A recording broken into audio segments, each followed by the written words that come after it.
देखिए, आज का हमारा टॉपिक है संविधान संशोधन। इससे पहले वीडियो बन चुका है, तो आप लोग YouTube के प्ले लिस्ट में जाकर देख सकते हैं। अभी तक आप लोग सब्सक्राइब नहीं किए तो सब्सक्राइब कर लीजिए।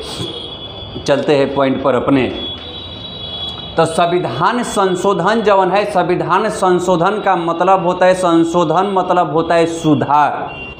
जो 1950 ईस्वी में संविधान बन गया था उसमें सुधार की ज़रूरत पड़ा है। जैसे घर पुरान बन जाता है तो ओकरा में कबो कबो बढ़िया खिड़की केवाड़ी लगा दिया जाता है कि बढ़िया लगे। उसी तरीक़ा से संविधान बना तो इसमें समय समय पर सुधार भी किया गया। तो संविधान संशोधन किस भाग में आता है? तो भाग 20, और इसमें केवल एक ही अनुच्छेद है, अनुच्छेद नंबर 368। संविधान संशोधन भाग 20 अनुच्छेद 368, और वह भी केवल एक ही अनुच्छेद है, वह नंबर है 368। और संविधान संशोधन करने की प्रक्रिया, यानी कि संविधान में सुधार करने की प्रक्रिया कहाँ के संविधान से लिया गया था? तो दक्षिण अफ्रीका के संविधान से लिया गया था। इतना बात याद हो गया। संविधान संशोधन भाग 20 अनुच्छेद 368, और इसमें केवल एक ही अनुच्छेद है, वह है 368। और ये संविधान संशोधन की प्रक्रिया दक्षिण अफ्रीका के संविधान से लिया गया था। अब इस संविधान संशोधन के मामले में राष्ट्रपति संयुक्त अधिवेशन नहीं बुलाते हैं। जैसे कोई भी विभेद होता है, मतभेद होता है, तो संसद के 2 अंग होता है, लोकसभा एगो राज्यसभा। तो अनुच्छेद 85 के अनुसार राष्ट्रपति दोनों में मतभेद होने पर राज्यसभा को लोकसभा में बुलाते हैं। इसी को संयुक्त अधिवेशन कहा जाता है, जिसका विवरण अनुच्छेद 85 में किया गया है कि जब दोनों सदनों में मतभेद हो तो दोनों सदनों का संयुक्त अधिवेशन बुलाया जाएगा, और बुलाने का काम अनुच्छेद 85 के अनुसार राष्ट्रपति करेंगे, जबकि इसका अध्यक्ष जवन होंगे वह लोकसभा का अध्यक्ष होंगे। लेकिन एग्जाम में पूछता है कि किस मामले में संयुक्त अधिवेशन नहीं बुलाया जा सकता है? तो संविधान संशोधन के मामले में। और संविधान संशोधन में कोई सुधार नहीं किया जा सकता है। एक और मतलब कि संविधान संशोधन को कभी हटाया नहीं जा सकता है। तो एग्जाम में यह भी पूछता है कि किसमें संशोधन नहीं किया जा सकता है? तो संविधान संशोधन में संशोधन नहीं किया जा सकता है। कन्फर्म हो गया। भाग 20 संविधान संशोधन अनुच्छेद 368, और इसमें केवल एक ही अनुच्छेद है, और इसमें संशोधन नहीं किया जा सकता है, और न ही मतभेद होने पर राष्ट्रपति संयुक्त अधिवेशन बुला सकते हैं। यह प्रक्रिया दक्षिण अफ्रीका के संविधान से लिया गया है। आगे चले तो संविधान संशोधन की 3 प्रक्रिया होती है। एगो साधारण बहुमत द्वारा प्रक्रिया, जैसे मान लीजिए कोई छोटा सा काम करना है, घर में एगो लोटा घटल है, पूजा वाला सामान, तो भर घर से पूछ के चलिए गए कि लोटा खरीदने जा रहे हैं, अरे खरीद कर ला देंगे अकेला ही। या कोनो के नाम रखना है, कोनो लड़का का, जैसे मान लीजिए अगर बचपन का नाम है मंगरुआ, अब स्कूली में लिखवाना है तो मंगरुआ लिखवा दीजिएगा, अपने से लिखवा दीजिएगा अक्षय कुमार, ऋतिक रोशन। तो उसी तरीक़ा से जब किसी राज्य के नाम में परिवर्तन करना हो, या कौनों का वेतन बढ़ाना हो, राष्ट्रपति, प्रधानमंत्री, मुख्यमंत्री, विधायक, सांसद, ये सब ये अपने में फरिया लेता है। इसको साधारण बहुमत कहा जाता है। ठीक है, सब अपने में मिला लेगा, ओकरा में लोकसभा राज्यसभा की जरूरत नहीं पड़ेगा। तू चोर हमू चोर, चल चोर चोर मिल कर लूटा जाए। अपने वेतन बढ़ाना है तो का दोस्तों भर गाँव में हाला करना है, चल भाई बढ़ा लिया जाए। तो साधारण बहुमत द्वारा जब संविधान संशोधन होता है तो राज्य के नाम में परिवर्तन करना हो तो हो जाएगा। जैसे बिहार का नाम बाहर, झारखंड का नाम दोसर कुछ, पश्चिम बंगाल का नाम दोसर कुछ रखना हो तो साधारण बहुमत से, या वेतन बढ़ाना हो। क्लियर? विशेष बहुमत द्वारा। ऐसे संविधान संशोधन के लिए लोकसभा और राज्यसभा से अलग अलग पास किया जाएगा। लोकसभा जब 2/3 बहुमत से पास कर देता है तो इसे राज्यसभा में भेजा जाता है, और राज्यसभा जो ही 2/3 बहुमत से पारित करता है यह राष्ट्रपति के पास चल जाता है, और जब राष्ट्रपति इस पर साइन मोहर कर देते हैं तो यह संशोधन सुधार हो जाता है। तो ये विशेष बहुमत द्वारा होता है। नंबर 3 में विशेष बहुमत, यानी कि दोनों में पारित होगा, लेकिन दोनों में पारित होने के बाद आधा से अधिक राज्य की सहमति होना चाहिए कि इस पर राज्य राजी है कि नहीं राजी है, तब राष्ट्रपति के पास जाएगा, और राष्ट्रपति जब ही साइन कर देते हैं तो यह संशोधन माना जा सकता है। जैसे मान लीजिए कि कर बढ़ाना हो, कर मतलब होता है टैक्स, खेती पर टैक्स बढ़ाना हो, तो ऐसे किसी भी प्रकार का टैक्स, तो टैक्स जब बढ़ाना होगा तो दोनों सदन से भी पास होगा और आधे से अधिक राज्य से भी पास करना होगा, नहीं तो राज्य इसका विद्रोह कर देगा। मान लीजिए खेती पर टैक्स बढ़ाना हो तो बिहार का नीतीश कुमार कहेगा हमारा टैक्स नहीं बढ़ेगा, हमारा राज्य में ज़्यादा खेती है, तो इसलिए राज्यों से अनुमति लिया जाता है, और इस प्रकार का संविधान संशोधन सबसे कठोर माना जाता है, बड़ी लंबा प्रक्रिया हो जाता है। ठीक है? तो विशेष बहुमत और आधे से अधिक राज्यों द्वारा, इसमें टैक्स में वृद्धि या कमी करना हो, या किसी के शक्ति को बढ़ाना हो, प्रधानमंत्री के शक्ति को बढ़ाना हो, राष्ट्रपति के शक्ति के बढ़ाना हो, राज्यपाल के शक्ति को बढ़ाना हो, तो ये ऐसे तरह को संशोधन में विशेष बहुमत और आधा से अधिक राज्य का अनुमति होना जरूरी है। चलिए आगे चलते हैं। जब हमारा संविधान 1950 ईस्वी में बनकर तैयार हो गया तो समय समय पर सुधार किया गया,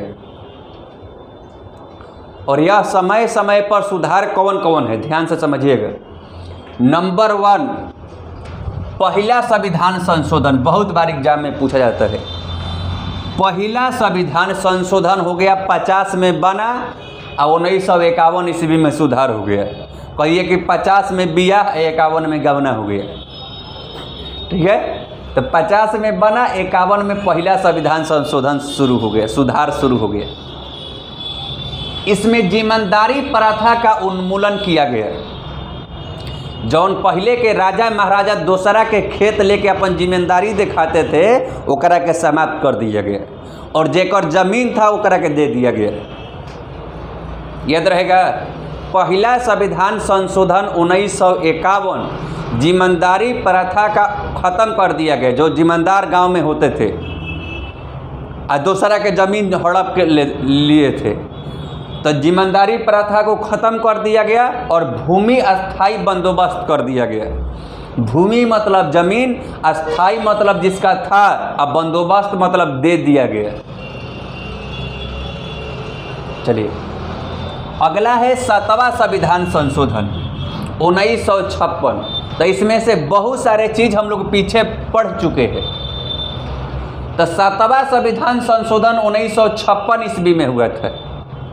जब हम लोग भाग 7 पढ़ रहे थे तो राज्य का पुनर्गठन अधिनियम पढ़े थे 1956 में। तो जब 7वां संविधान संशोधन किया गया तो राज्यों का पुनर्गठन किया गया कि राज्य जो है एक राज्य से दूसरे 2 राज्यों में टूट सकते हैं। जैसे बिहार से झारखंड अलग हुआ, उत्तर प्रदेश से उत्तराखंड अलग हुआ, मध्य प्रदेश से छत्तीसगढ़ अलग हुआ, पंजाब से हरियाणा अलग हुआ। तो इस प्रकार से अलग हो सकता है। और 2 या 2 से अधिक राज्यों के लिए एक ही उच्च न्यायालय होगा। जैसे चंडीगढ़ उच्च न्यायालय पंजाब, हरियाणा और चंडीगढ़ तीनों के लिए है। तो 7वां संविधान संशोधन 1956 ईस्वी में राज्यों का पुनर्गठन किया गया और 2 या 2 से अधिक राज्यों के लिए एक ही उच्च न्यायालय का गठन किया गया। 2 को क्लियर हो गया। पहला संविधान संशोधन 1951 जिम्मेदारी प्रथा का उन्मूलन और भूमि अस्थाई बंदोबस्त। अगला पढ़े 7वां संविधान संशोधन 1956, राज्यों का पुनर्गठन और 2 या 2 से अधिक राज्यों के लिए एक ही उच्च न्यायालय। अगला है 12वां संविधान संशोधन 1962, यह भी पहले पढ़ चुके हैं जब हम लोग भाग 1 पढ़ रहे थे। गोवा और दमन द्वीप जो पहले पुर्तगाली के अधीन था, उसे 1962 ईस्वी में भारत का अंग बना लिया गया। किस संशोधन द्वारा? तो 12वां संविधान संशोधन 1962। गोवा और दमन द्वीप को भारत का अंग बना लिया गया, जो पहले पुर्तगाली का अंग था। और यहाँ से 12 से दोगुना आप करेंगे तो 24, अब 62 का 62 रहेगा। यानी कि 24वां संविधान संशोधन भी 1962 ईस्वी में हुआ था। और इस संविधान संशोधन में संसद को असीमित अधिकार दे दिया गया कि आप जितना मन करे उतना संविधान में सुधार कर सकते हैं, कोई रोकने वाला नहीं है। 24वां संविधान संशोधन 1962 ईस्वी में संसद को असीमित अधिकार दे दिया गया कि आप जितना मन करे उतना संविधान में सुधार कर सकते हैं, कोई बोलने वाला नहीं मिलेगा। तब 12वां संविधान संशोधन गोवा और दमन द्वीप को भारत का अंग माना गया, जो पहले पुर्तगाली के अधीन था।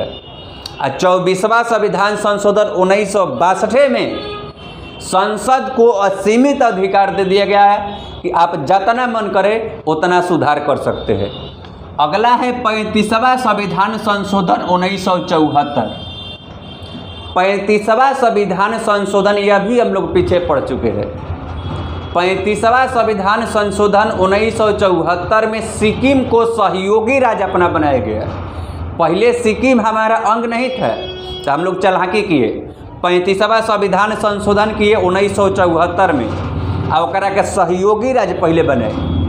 तब जाकर उसके अगला साल 36वां संविधान संशोधन 1975 में सिक्किम को पूरा अपने में मिला दिया गया, यानी कि पूर्ण राज्य का दर्जा दे दिया गया। याद हो गया? 35वां संविधान संशोधन 1974 में सिक्किम राज्य को सहयोगी राज्य का दर्जा दिया गया, और उसके ठीक अगले साल 36वां संविधान संशोधन 1975 में सिक्किम को पूर्ण राज्य का दर्जा दे दिया गया। अब आगे चलते हैं 42वां संविधान संशोधन। इस 42वां में बहुत सारा सुधार किया गया, तो देखने से लगता है कि एगो ही अलग ही संविधान बन गया। ठीक है, तो इसीलिए 42वां संविधान संशोधन को मिनी संविधान कहा जाता है, लघु संविधान। एग्जाम में पूछता है कि मिनी संविधान किसे कहा जाता है, तो 42वां संविधान संशोधन को। कब हुआ था? तो 1976 में। कब हुआ था? 1976 में। 42वां संविधान संशोधन को मिनी संविधान कहा जाता है, लघु संविधान, छोटा संविधान कहा जाता है। और यह कब हुआ था? 1976 में। इसमें बहुत सारे बदलाव किए गए। कौन कौन बदलाव किए गए? तो सबसे पहले प्रस्तावना जो कि ऑस्ट्रेलिया के संविधान से लिया गया है। इसमें प्रस्तावना में अभी तक एक बार सुधार किया गया है, वह भी 42वां संविधान संशोधन 1976 ईस्वी में किया गया है।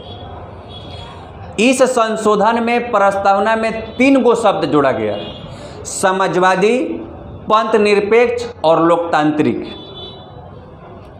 तो प्रस्तावना में कब सुधार किया गया? 1976 में। कौन सा सुधार? 42वां। का शब्द जोड़ा गया? तो पंथ निरपेक्ष, अखंडता और समाजवादी शब्द जोड़ा गया। इसके बाद दूसरा सुधार किया गया कि शिक्षा एवं वन पहले राज्य सूची में था। अब पहले इसको देखिए, मौलिक कर्तव्य। हमारे पास 11 गो मौलिक कर्तव्य है, जिसका विवरण भाग 4 के क में किया गया है। इस मौलिक कर्तव्य को भी 42वां संविधान संशोधन 1976 में जोड़ा गया तथा राज्य के नीति निर्देशक तत्व जो भाग 4 में हम लोग पढ़े उसको भी 42वां संविधान संशोधन द्वारा ही जोड़ा गया। क्लियर हो गया? कौन कौन पॉइंट? तो मौलिक कर्तव्य और राज्य के नीति निर्देशक तत्व, और ऊपर में एगो हम लोग पढ़े कि प्रस्तावना में जोड़ा गया पंथ निरपेक्ष, समाजवादी और अखंडता शब्द। बोलिए। उसके बाद आगे चले तो शिक्षा और वन जो पहले राज्य सूची में था, राज्य सूची में कहने का मतलब कि राज्य सरकार को सौंप दिया गया था कि शिक्षा और वन का देखरेख का राज्य सरकार करेगी। लेकिन 1976 ईस्वी में समवर्ती सूची में डाल दिया गया। अब समवर्ती सूची में डालने से फायदा क्या है कि जब समवर्ती सूची में डाल दिया गया तो इस पर केंद्र सरकार भी काम करेगा और राज्य सरकार भी काम करेगा, इसलिए इसे समवर्ती सूची में। तो 3 गो बात याद हो गया, 4 गो। प्रस्तावना में पंथ निरपेक्ष, अखंडता और समाजवादी शब्द जोड़ा गया। अगला मौलिक कर्तव्य और राज्य के नीति निर्देशक तत्व जोड़ा गया। और ओकरा बाद शिक्षा और वन जो पहले राज्य सूची में था उसे समवर्ती सूची में जोड़ा गया। अगला है कि लोकसभा और विधानसभा का कार्यकाल 6 वर्ष कर दिया गया। 5 वर्ष होता था पहले, लेकिन 6 वर्ष कर दिया गया। और राष्ट्रपति को हस्ताक्षर करने के लिए बाध्य कर दिया गया, यानी कि संसद कोई भी नियम बनाकर राष्ट्रपति के पास भेजेगा तो राष्ट्रपति जरूर है, लौटा नहीं सकते हैं, उस पर साइन करना ही करना है। जब फिर एक बाद 42वां के बाद 44वां संविधान संशोधन 2 वर्ष के बाद हुआ। इधर से 2 करिएगा तो 42 2 44 होता है, और इधर से 76 और 2 78 होता है। यानी कि 44वां संविधान संशोधन 1978 जब किया गया तो ध्यान समझिएगा, हई दोनों एक इसी से याद हो जाएगा। लोकसभा और विधानसभा का जो कार्यकाल 6 वर्ष किया गया था, फिर से 44वां संविधान संशोधन में 5 वर्ष कर दिया गया। फिर से ध्यान से समझिए, 42वां संविधान संशोधन में लोकसभा और विधानसभा का कार्यकाल जो 6 वर्ष किया गया था उसको फिर से 5 वर्ष कर दिया गया। और राष्ट्रपति को हस्ताक्षर करने के लिए जो बाध्य किया गया था, मजबूर किया गया था, उसको हटा दिया गया इस 44वां संविधान संशोधन में। और कहा गया कि आप साइन करने से पहले एक बार संसद को लौटा भी सकते हैं। तो हई दोनों को बदल दिया गया, लोकसभा, विधानसभा तथा राष्ट्रपति वाला, इसको बदल दिया गया 44वां संविधान संशोधन में, फिर उसी के जैसा कर दिया गया। आगे जब पढ़े तो इसमें एक और महत्वपूर्ण सुधार किया गया, संपत्ति के अधिकार को हटा दिया गया। जैसे मान लीजिए कि मेरा जमीन है और उधरे से रोड बनवाना है तो सरकार को दिक्कत होगा, आप दीजिएगा नहीं। तो इसलिए रोड बनाने में सहूलियत होने के लिए, हर काम में सहूलियत होने के लिए आपके संपत्ति के अधिकार को हटा दिया गया, जो बहुत बार पूछता है।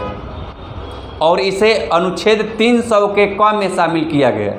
संपत्ति का अधिकार पहले मौलिक अधिकार हुआ करता था, इसे मौलिक अधिकार से हटाकर कानूनी अधिकार या विविध अधिकार बना दिया गया। तो एग्जाम में पूछता है कि संपत्ति के अधिकार को हटाकर कौन सा अधिकार बना दिया गया, तब विविध अधिकार या कानूनी अधिकार बना दिया गया। ठीक है। अगला पॉइंट है कि आंतरिक अशांति के जगह सशस्त्र विद्रोह भी जोड़ा गया। ध्यान से समझिएगा, यदि देश में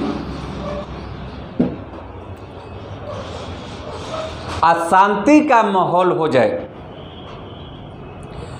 तो अनुच्छेद 352 के अनुसार राष्ट्रपति शासन लागू कर सकते हैं, या इसको कहिए कि आपातकाल लागू कर सकते हैं, जिसको अंग्रेजी में इमरजेंसी कहा जाता है।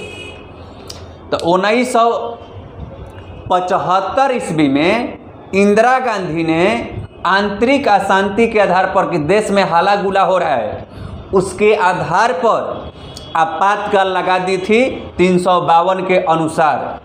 उस समय इंदिरा गांधी प्रधानमंत्री थी और राष्ट्रपति फखरुद्दीन अली अहमद थे। तो इंदिरा गांधी, मान लीजिए कोई देश में बोल रहा है तो आपातकाल थोड़े लागू हो जाएगा। तो इसमें सुधार किया गया कि आप आंतरिक अशांति के आधार पर केवल आपातकाल लागू नहीं कर सकते हैं। अगर कोई हाला करे, बहुत सारे आदमी हाला करे तो आप आपातकाल लागू नहीं कर सकते हैं। अगर हाला करने के साथ साथ सशस्त्र, मतलब होता है हथियार के साथ, भाला बंदूक के साथ विद्रोह करे, तब आप आपातकाल लागू कर सकते हैं। तो आंतरिक अशांति के जगह पर साथ साथ सशस्त्र विद्रोह को भी जोड़ा गया है, जिसका विवरण अनुच्छेद 352 में किया गया है। ठीक है, तो बताइए 42वां संविधान संशोधन को मिनी संविधान संशोधन कहा जाता है या 1976 में। इसमें प्रस्तावना में समाजवादी, पंथ निरपेक्ष और अखंडता जोड़ा गया है। मौलिक कर्तव्य और राज्य के नीति निर्देशक तत्व जोड़ा गया। वन और शिक्षा जो पहले राज्य सूची में था उसे समवर्ती सूची में जोड़ा गया। और संसद और विधानसभा का कार्यकाल 6 वर्ष किया गया। और राष्ट्रपति को हस्ताक्षर करने के लिए बाध्य किया गया। लेकिन 44वां संविधान संशोधन में फिर से लोकसभा और विधानसभा का कार्यकाल 5 वर्ष कर दिया गया और राष्ट्रपति के बाध्य से हटा दिया गया। और 44वां संविधान संशोधन में संपत्ति के अधिकार को हटाकर कानूनी अधिकार या विविध अधिकार कर दिया गया और आंतरिक अशांति के जगह पर सशस्त्र विद्रोह जोड़ा गया। इसके बाद 52वां संविधान संशोधन, यह भी पीछे हम लोग पढ़े हैं, 1985, यह भी बहुत बार पूछता है। दल बदल अधिनियम लाया गया और उस समय प्रधानमंत्री थे राजीव गांधी। कौन थे? राजीव गांधी। तो दल बदल अधिनियम यह है कि आप किसी पार्टी से चुनाव जीत जाते हैं, मान लीजिए कि बीजेपी से चुनाव जीत गए, तो जीतने के बाद कांग्रेस में नहीं भाग सकते हैं। अगर भागना होगा तो आप अपने पार्टी का 1/3 साथियों के साथ जा सकते हैं। अगर अकेले भागे तो आप पर दल बदल अधिनियम के तहत आपकी विधायकी चाहे संसद का सदस्यता समाप्त कर दिया जाएगा। तो बहुत बार पूछा है कि 52वां संविधान संशोधन कब हुआ था? 1985 में। कौन सा नियम था? दल बदल अधिनियम। अपना दल बदल नहीं कर सकते हैं। ठीक है, आगे चलिए। 61वां संविधान संशोधन 1989, बहुत बार पूछा है। 61वां संविधान संशोधन 1989 में जो था, फिर से 61वां संविधान संशोधन 1989 से पहले जो व्यक्ति 21 वर्ष के हो जाता था वही वोट देता था। लेकिन 61वां संविधान संशोधन 1989 में 21 वर्ष से उम्र को घटाकर 18 वर्ष कर दिया गया। तो बताइए 52वां संविधान संशोधन 1985 दल बदल अधिनियम और 61वां संविधान संशोधन 1989 वोट देने का अधिकार 21 वर्ष से 18 वर्ष कर दिया गया। तो आप लोग यहाँ तक वीडियो देखे हैं तो यानी कि भरपूर वीडियो को देखे हैं। और आप लोग कमेंट करके बताइएगा ज़रूर कि किस संविधान संशोधन को मिनी संविधान कहा जाता है। सवाल नंबर 1। सवाल नंबर 2 है कि पहला संविधान संशोधन कब किया गया था? और पहला संविधान संशोधन करके और 9वीं अनुसूची में जोड़ा गया था। 12 गो अनुसूची है तो 9वीं अनुसूची में जोड़ा गया था। तो 2 को आपका आंसर बताना है, तब हम जानेंगे कि आपने वीडियो को पूरा देखा है। आज के लिए इतना।